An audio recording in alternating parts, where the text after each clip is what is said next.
ইদানিং দেখতেছি প্রবাসীদের বউদের নিয়ে মানুষ অনেক বেশি সমালোচনা করে। মানুষ সবসময় প্রবাসীদের স্যাক্রিফাইসটা দেখে, প্রবাসীরা কত কষ্ট করে।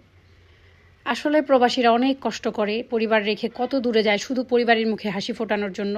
আর সেই টাকা দিয়ে নাকি প্রবাসীর বউরা ফুটানি করে। আসলে সব বউরা ফুটানি করে কিনা আমার জানা নাই, তবে আমি কি করি আজকে আমি তোমাদের সাথে পুরো ভিডিওতে শেয়ার করব। তো ঘুম থেকে উঠে আমি নাস্তা করতে বসে গেছি। আজকে নাস্তাতে রুটিটা আমার শাশুড়ি মা বানাইছে, আর আমি উঠেই ফ্রেশ হয়ে বাবুকে খাবার না দিয়েই নিজে নাস্তা করতে বসছি আগে। মানে 2টা ডিম পোস্ট করে নিয়ে বসছি। আমার যায়েরও যেভাবে ডিম পোস্ট পছন্দ সেম আমারও।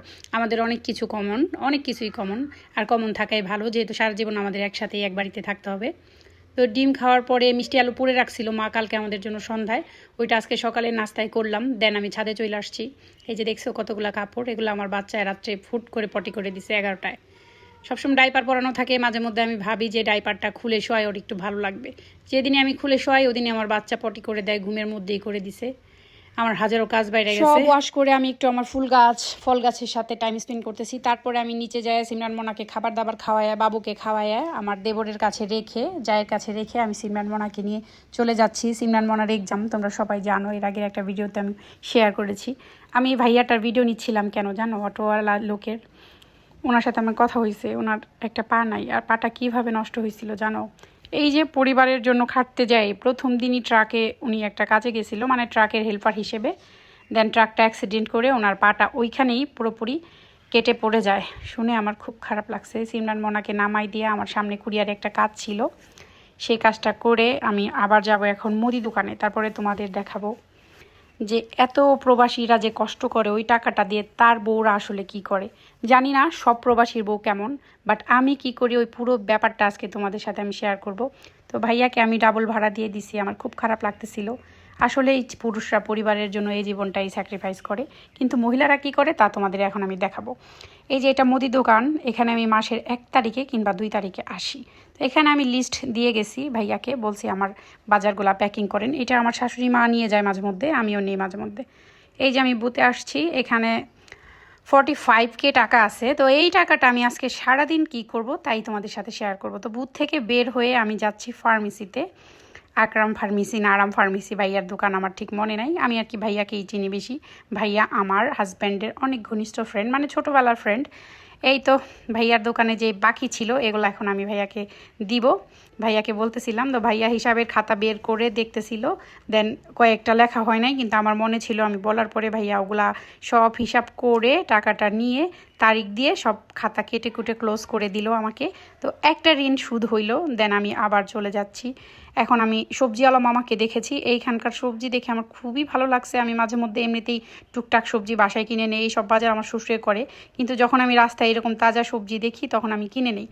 বাট কাকা এত দাম চাচ্ছিল, আমার মনে হইলো যে বাজারের থেকে এখানে মনে হয় অনেক বেশি দাম, তাই আমি নিলাম না। যেহেতু বাবাই বাজারে যাবে তাই আর নিলাম না, কিন্তু পটলের দিকে আমার চোখ ছিল।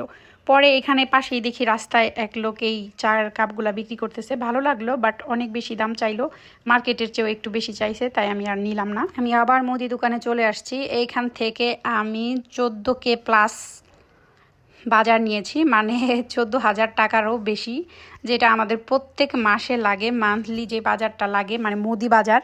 এটা আমিও নেই মাঝে মধ্যে, মাও আইসা নিয়ে যায়। আর এটা হয়েছে থানার মোড়ে মাসুদ ভাইয়ার দোকান। ওনাকে সবাই চেনে অট্র দোহারের, আমার মনে হয় উনি খুব ভালো বিহেভিয়ার করে, আর সবাই ওনার দোকান থেকে এই বাজার আনে।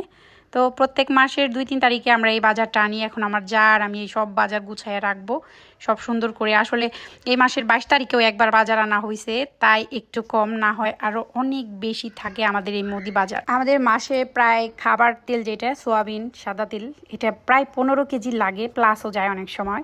অনেকেই ভাবতে পারো যে এটা হয়তো আপু গল্প দিতেছে, আসলে এটা গল্প না। আমার জয়েন্ট ফ্যামিলি, প্লাস আমাদের বাসায় আল্লাহর রহমতে এভরি মান্থ মেহমান থাকে। এটা আল্লাহর কাছে হাজার শুক্রিয়া। মেহমান তার রিজিক নিয়ে আসে, বরকত দিয়ে যায়, এটা আমার মা সবসময় আমাকে বলে। কিন্তু মাঝে মধ্যে এত রিজিক এত বরকত একটু খারাপও লাগে, মানুষ তো আমি।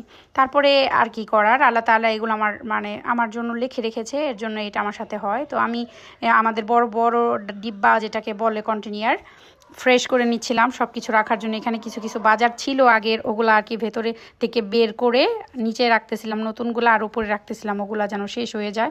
আমাদের বাসায় নুডলস আনছি আমি 5 রকম, তোমাদের দেখাই। এই নুডলসটা আমার পছন্দ, সবচেয়ে কম দামি নুডলস। তারপরে এই স্পাইসি নুডলসটা আমার কন্যার পছন্দ। তারপরে পাস্তা বাসার সবার পছন্দ। তারপর আরেকটা আছে বাবুকে মাঝে মধ্যে আমি গুঁড়ো করে খাওয়াই, কোকোলা মিস্টার নুডলস কিংবা কোকোলা নুডলস। আর এই কাপ নুডলস আমার মেয়ের পছন্দ। আর বড় নুডলস এনেছি, পাস্তা এনেছি আমার দেবরের খুবই পছন্দ। তারপরে আমি আমার শাশুড়ি মাকে টাকা দিয়েছি। দেন এটা হয়েছে আমার মেয়ের প্রাইভেট টিচারের বেতন। আর কিছু আমার কাছে আছে যেটা আমি কারেন্ট বিল দিব, আমার কন্যার স্কুলের বেতন দিব, আর পুরো মাস টুকটাক বাচ্চার যা লাগবে চলবো। এটাই হয়েছে আমার মতো প্রবাসীর বউয়ের লাইফ। আর যারা মানে প্রবাসীর বউদের নিয়ে উল্টাপাল্টা কথা বলো, তাদেরকে আমি বলতে চাই জীবনটা এত সহজ না। সব বউ একরকম না, সব হাজব্যান্ডও একরকম না। ভালো মন্দ মিলেই জীবন।